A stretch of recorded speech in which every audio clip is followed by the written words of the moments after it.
The Jamaica Amateur Softball Association, JASA, for the first time in more than 3 decades, will have more than 10 teams across its 3 leagues that were launched recently. As you'll hear in this report from Denise Walters, the association, in a bid to grow and develop the sport, is pushing for the reviving of the primary and high school leagues.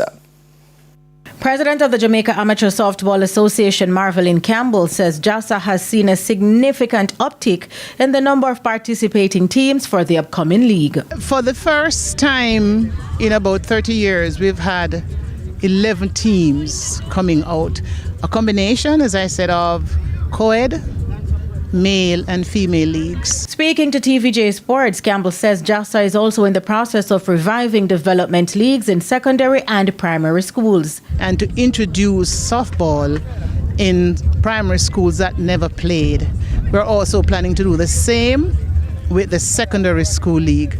I'm in dialogue with Custos Ian Forbes, the chairman of InSport, with a hope that InSport will revive or return softball to its suite of sports.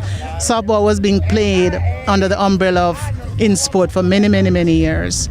And we're also hoping to submit a proposal to Mr. Wellington, president of ISA, with a hope that softball in the secondary schools will be played under ISA's umbrella. Alongside the school leagues, the aim is to also have the sport played across the island. The association's mandate is to increase the number of clubs, revive the once vibrant Business House League, and to introduce softball to a wide cross-section of institutions. This year's series of tournaments, which include corporate entities and clubs from the Jamaica Civil Service Association, is proof that softball is moving in the right direction. In the meantime, Campbell says in order for the sport to reach new heights, help is needed. I use this opportunity to encourage other corporate entities to come on board and to help us develop, grow, reposition softball locally and internationally. Montego Bay Brewers Latinos are the defending men's Major League champions, while Amazing Girls are the reigning women's league champion, and Pembroke Hall Pioneers are the co-head league champions.